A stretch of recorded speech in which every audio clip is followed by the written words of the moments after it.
സന്നദ്ധ സംഘടനകളുടെ കൂട്ടായ്മയായ നാഷണൽ NGO കോൺഫെഡറേഷനും ശാന്തി ഭവൻ സോഷ്യൽ സെൻ്ററും ചേർന്ന് ജോലി ചെയ്യുന്ന വനിതകൾക്ക് 50% വരെ സാമ്പത്തിക സഹായത്തോടെ ഇരുചക്ര വാഹനം, തയ്യൽ മെഷീനുകൾ, പഠനോപകരണങ്ങൾ എന്നിവ വിതരണം ചെയ്തു.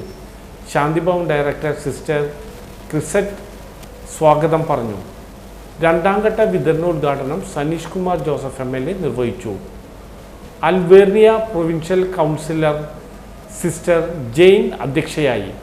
Award executive director father Sinu Arimbuparambil, SH college principal sister doctor Irene, national NGO chairman KN Ananthakumar, coordinator Ananthakrishnan എന്നിവർ സംസാരിച്ചു. സിസ്റ്റർ ജോയ്സി പദ്ധതി വിശദീകരണം നടത്തി. ചാലക്കുടിയിലെ സാമൂഹ്യ സേവന രംഗത്ത് കഴിഞ്ഞ കുറേ വർഷങ്ങളായിട്ട് നേതൃപരമായ പങ്ക് വഹിക്കുന്ന പ്രസ്ഥാനമാണ് അവാർഡ് ഭവൻ. നമ്മുടെ മലയോര മേഖലകളിലെ സ്ത്രീകളുടെയും കർഷകരുടെയും ഒക്കെ ഉന്നമനം ലക്ഷ്യമിട്ടുകൊണ്ട് നിരവധിയായിട്ടുള്ള പ്രവർത്തന പരിപാടികൾക്ക് നേതൃത്വം കൊടുക്കുകയും അവരെ മുഖ്യധാരയിലേക്ക് കൊണ്ടുവരാനായിട്ടുള്ള പ്രവർത്തനങ്ങളുമായിട്ടൊക്കെ മുന്നോട്ട് പോവുകയാണ്. ഞങ്ങൾ പുതുപ്രവർത്തകരെ സംബന്ധിച്ചിടത്തോളം അവാർഡ് ഭവൻ്റെ പ്രവർത്തനങ്ങൾ ഒരുപാട് സഹായകരമായ കാര്യമാണെന്ന് സൂചിപ്പിക്കുകയാണ്.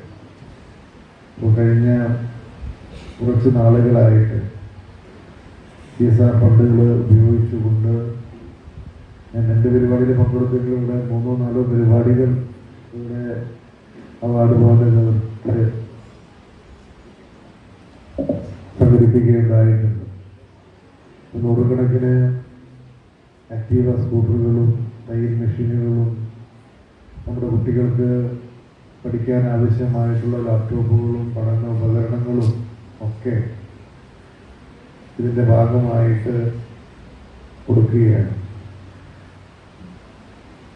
തീർച്ചയായും ഇത്തരം പ്രവർത്തനങ്ങൾ സമൂഹത്തിൻ്റെ മുഖ്യധാരയിലേക്ക് നമ്മുടെ സഹോദരിമാരെയൊക്കെ കൈപിടിച്ച് ഉയർത്തിക്കൊണ്ടുവരുവാൻ സഹായകരമാകുമെന്നുള്ള കാര്യത്തിൽ യാതൊരു സംശയമില്ല.